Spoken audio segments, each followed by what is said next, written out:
Hello friends, आज हम लोग इस वीडियो में हाइड्रोकार्बन्स के बारे में डिस्कस करेंगे। तो चलिए स्टार्ट करते हैं। तो हाइड्रोकार्बन क्या होता है?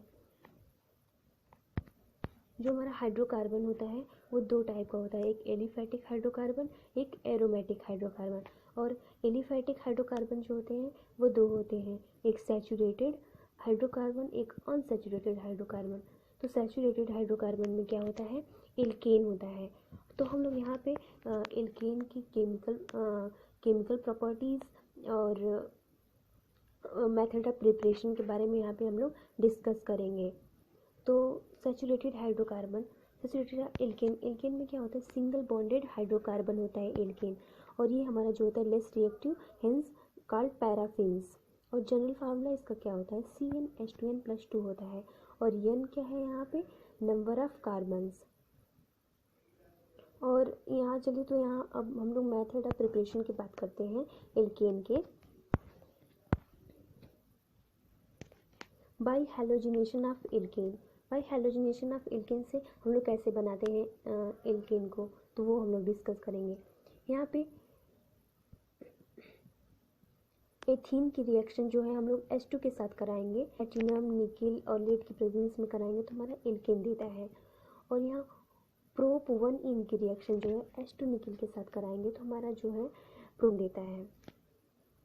तो हमारा नेक्स्ट क्या है? अब हम लोग नेक्स्ट है हाइड्रोजनेशन ऑफ एल्काइन। तो एसिटिलीन की रिएक्शन जो है 2H2 के साथ निकिल और प्लैटिनम के प्रेजेंस में कराएंगे तो हमारा क्या बनेगा? एथीन बनता है। और थर्ड हमारा क्या है? फ्रॉम हेलो एल्कीन में क्या होता है? पहला है ग्रिग्नार्ड रेजेंट जो होता है एल्किल हैलाइड की रिएक्शन मैग्नीशियम डाई ईथर के प्रेजेंस में कराएंगे तो हमारा एल्किल मैग्नीशियम हैलाइड बनता है। जैसे ये एग्जांपल हो गया। तो इसकी रिएक्शन जब हम लोग करा रहे हैं तो यहाँ पे मेथिल ब्रोमाइड की रिएक्शन मैग्नीशियम के साथ कराएंगे तो हमारा मेथिल मैग्नीशियम हैलाइड बनेगा। फिर इसकी रिएक्शन वाटर के साथ कराएंगे तो ये जो हाइड्रोजन मेथिल जो CH3 है इस पे नेगेटिव चार्ज होता है और MgBr जो है इस पे पॉजिटिव चार्ज होता है। तो जो वाटर जब कभी भी वाटर जो कंपोजिट होता है H+ और OH आयन में कंपोजिट होता है तो H+ जो है CH3- पे चला जाएगा तो हमारा क्या बनेगा? मेथिन बना लेगा। और नेक्स्ट क्या है? उड्स रिएक्शन, इसी का है दूसरा है उड्स रिएक्शन में क्या होता है? उड्स रिएक्शन में होता है कि दो मोल एल्किल हैलाइड की रिएक्शन जो है 2 मोल के साथ कराएंगे ड्राई ईथर की प्रेजेंस में तो ये भी हमारा एल्केन बना लेता है और सोडियम हैलाइड बना लेगा। जैसे ये इसका एग्जांपल है। और ये by this method CH4 can not be prepared and by this, ये जो चैन होती है इस मेथड से चैन जो होती है इंक्रीज होती है। और ये बिल्कुल टर्सरी हेलो एल्केन के लिए बिल्कुल भी नहीं है।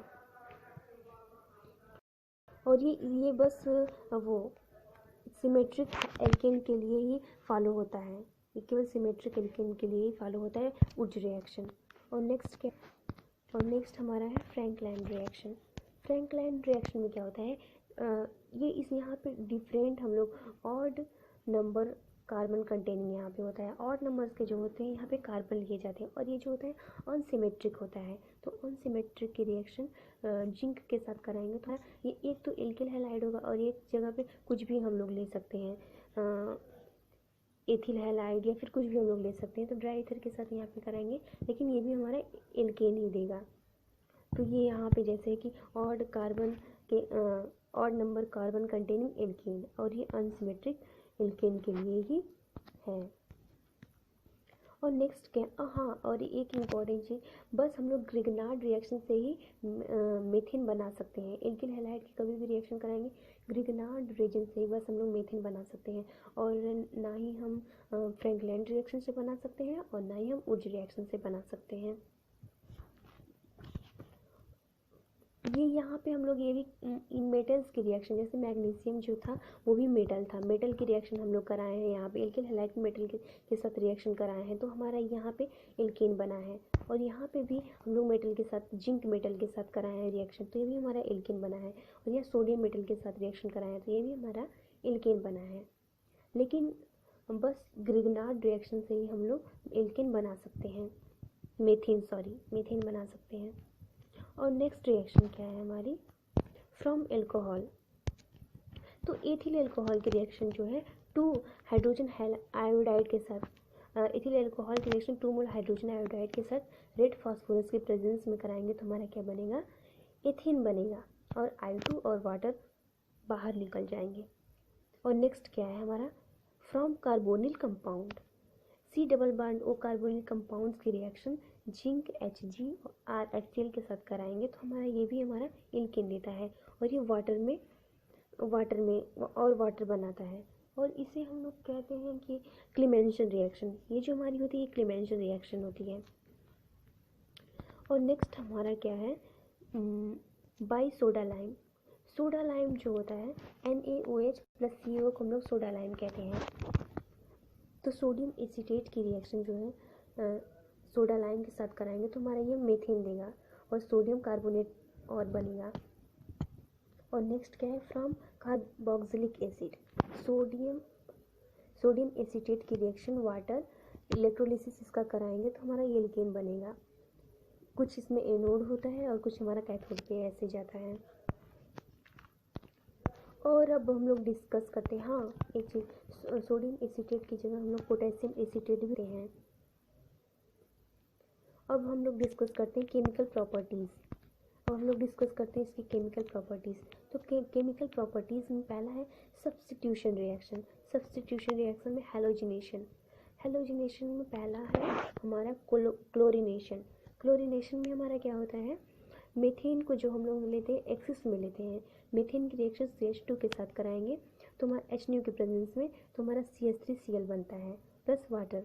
ये जो हमारा होता है ये HNO, कभी भी हम लोग एक्सिस में रिएक्शन कराते हैं Cl2HNO के साथ, तो हमारा जो एक हाइड्रोजन जो होता है ये हमारा डिकम्पोजिट हो जाता है, हमारा एक हाइड्रोजन जो होता है डिकम्पोजिट हो जाता है।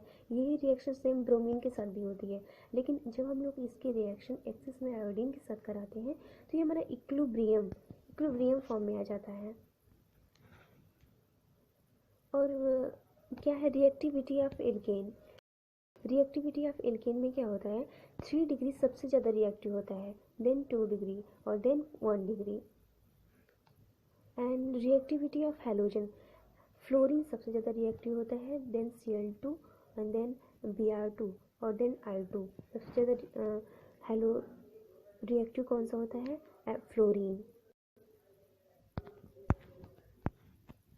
सल्फोनेशन में क्या होता है, जब हम इसकी रिएक्शन 2 डिग्री एल्केन की रिएक्शन जब हम लोग कंसनट्रेटेड H2SO4 के साथ कराते हैं, तो हमारा ये बनता है टर्शियरी ब्यूटिल सल्फोनिक एसिड बनता है, और वाटर निकल जाता है। और नेक्स्ट क्या, नाइट्रेशन में जो होता है हमारा मीथेन की रिएक्शन HNO3 आएंगे, तो हमारा क्या बनेगा, नाइट्रेटिंग एजेंट ये होता है। और नेक्स्ट हमारा जो है ऑक्सीडेशन जो होता है, एक कंप्लीट ऑक्सीडेशन होता है, एक इनकम्प्लीट ऑक्सीडेशन होता है, और एक कैटालिटिक ऑक्सीडेशन होता है। तो कंप्लीट ऑक्सीडेशन में क्या होता है, मीथेन की रिएक्शन 2O2 के साथ कराएंगे, तो हमारा कार्बन डाइऑक्साइड प्लस 2 वाटर बन जाएगा। और इनकम्प्लीट ऑक्सीडेशन में क्या होता है, 2 मोल्स मीथेन की रिएक्शन 3O2 के साथ कराएंगे, 3 कार्बन मोनोऑक्साइड बन जाएगा, जो कि इनकम्प्लीट ऑक्सीडेशन होता है। और कैटालिटिक ऑक्सीडेशन में क्या होता है, कैटालिटिक ऑक्सीडेशन में होता है 2 मोल मीथेन की रिएक्शन जो है O2 के साथ कॉपर ट्यूब के साथ कराएंगे, तो हमारा मेथिल एल्कोहल बन जाता है, मेथेनॉल बन जाता है, 3 मोल मेथेनॉल बन जाता है। एंड CH4 की रिएक्शन, मीथेन की रिएक्शन O2 के साथ एमो ऑक्साइड, बहुत ही अच्छा कैटेलिस्ट होता है मोलिब्डेनम। और ये हमारा क्या बना लेता है, फॉर्मेल्डिहाइड बना लेता है प्लस वाटर। एंड पायरोलिसिस क्या होता है, पायरोलिसिस में होता है मीथेन की रिएक्शन। पायरोलिसिस का मतलब होता है हाई टेम्परेचर पे किसी भी रिएक्शन को हाई टेम्परेचर कंपोजिशन, पायरोलिसिस मतलब होता है हाई टेम्परेचर पे कंपोजिशन का होना, ये हमारा पायरोलिसिस होता है। मीथेन की रिएक्शन इतने डिग्री टेम्परेचर पे हम लोग कराएंगे तो कार्बन में ये डिकम्पोजिट हो जाता है प्लस 2H2 बना लेता है। यहाँ पे भी ऐसे ही होता है। आइसोमेराइजेशन में क्या होता है, आइसोमेराइजेशन में जो होता है हम रिएक्शन कराते हैं एल्यूमिनियम ट्राइक्लोराइड के साथ अनकंसनट्रेटेड HCl के, तो ये हमारा आइसोब्यूटेन। एंड ब्यूटेन की रिएक्शन हम लोग AlCl3 प्लस कंसनट्रेटेड HCl के साथ कराएंगे तो हमारा आइसोब्यूटेन बना लेता है। एंड फिफ्थ क्या है, एरोमेटाइजेशन। एरोमेटाइजेशन में क्या होता है, एलिफैटिक कंपाउंड जो होता है, इसमें एलिफैटिक कंपाउंड जो होता है एरोमेटिक कंपाउंड में चेंज हो जाता है। तो यहाँ एन हेक्सेन की रिएक्शन Cr2O3 AlCl3 के साथ कराएंगे तो हमारा बेंजीन बन जाता है। Thank you friends. The way you look